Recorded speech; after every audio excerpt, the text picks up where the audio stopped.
امام ابو یوسف، یہ امام ابو حنیفہ کے شاگرد تھے، بچپن میں یتیم ہو گئے تھے، تو ماں نے ان کو بھیجا کہ بیٹا جاؤ دھوبی کے پاس اور کپڑے دھونے کا کام سیکھو تاکہ کچھ روزی کماؤ، اب بھی کھاؤ میں بھی کھاؤں گی۔ تو یہ کپڑے دھونے کا کام سیکھنے کے لیے نکلے۔ راستے میں ایک جگہ پر امام اعظم ابو حنیفہ رحمۃ اللہ علیہ کا بیان ہوتا تھا، یہ وہاں بیٹھ گئے، ان کو بیان اچھا لگا، طبیعت میں نیکی تو تھی صحیح۔ اب 2-3 دن ایسا ہوا کہ یہ بیان میں جا کے بیٹھتے رہے اور کپڑے دھونے والے کے پاس نہیں گئے۔ پھر ان کو خیال آیا کہ امی نے تو بھیجا ہے کپڑے دھونے کے لیے، تو انہوں نے امام ابو حنیفہ رحمۃ اللہ علیہ کو بتایا کہ میں یتیم بچہ ہوں، والدہ نے بھیجا ہے کہ دھوبی کے پاس جاؤ اور کپڑے دھونے کا فن سیکھو، مجھے آپ کا درس اچھا لگا، میں یہاں آ گیا ہوں، اب میں کیا کروں؟ امام اعظم ابو حنیفہ رحمۃ اللہ کو اللہ نے بڑی دور رس نگاہیں دی تھیں، وہ مادے سے پار دیکھنے کی بصیرت رکھتے تھے۔ انہوں نے پہچان لیا کہ یہ بچہ ایک ڈائمنڈ ہے، ایک ہیرا ہے۔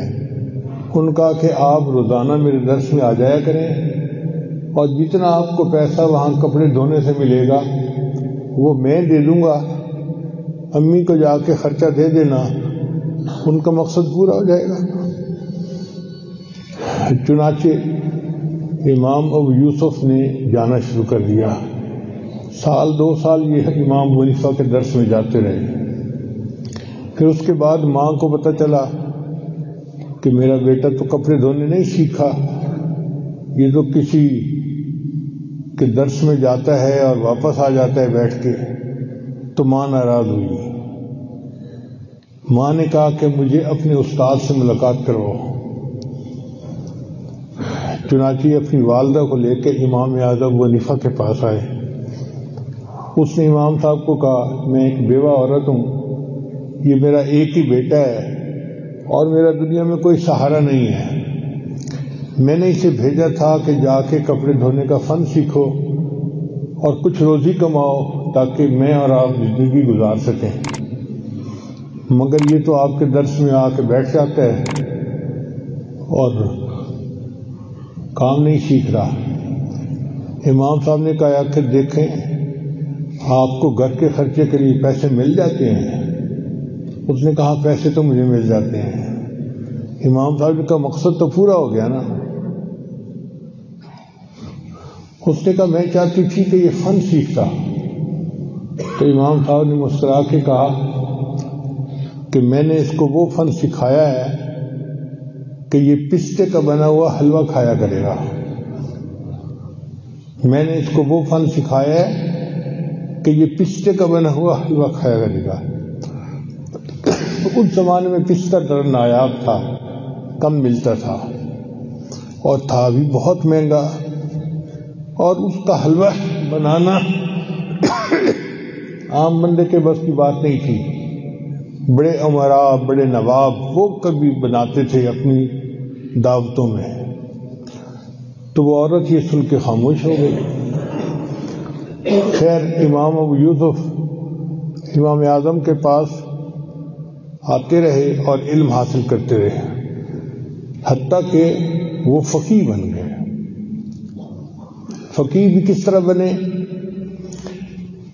امام اعظم سفر پہ تھے، فجر کی نماز کا وقت تھا، تو امام صاحب نے امام ابو یوسف کو مصلی پہ آگے کر دیا کہ نماز پڑھائیں۔ اب فطری سی بات ہے، پیچھے استاد کھڑا ہو، بندے کو امامت کے لیے کہا جائے تو وہ بندہ بڑا بنا سوار کے نماز پڑھے گا، قرات بھی اچھی لمبی، رکوع سجود میں بھی تعدیل ارکان، بڑا خشوع اور خضوع اور پرسکون نماز پڑھائے گا۔ مگر جب امام ابو حنیفہ نے حکم دیا تو امام ابو یوسف جانتے تھے کہ ہم حالت سفر میں ہیں، وہ آگے گئے، اللہ اکبر اللہ اکبر اللہ اکبر اللہ اکبر، انہوں نے یوں سمجھے کہ 1 منٹ میں نماز مکمل کروا دی، جیسے سفری نماز ہوتی ہے انہوں نے وہ پڑھی۔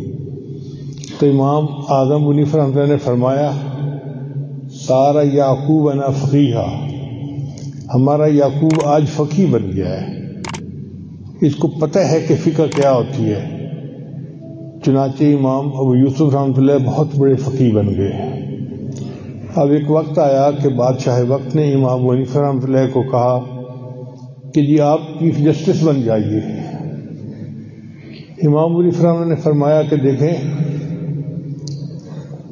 یہ نکاح طلاق کے مسائل تو میرے شاگرد ہی بتا دیں گے، میں تحقیقی کام کر رہا ہوں، مجھے اپنے کام میں لگا رہنے دیں اور مجھے ڈسٹرب نہ کریں۔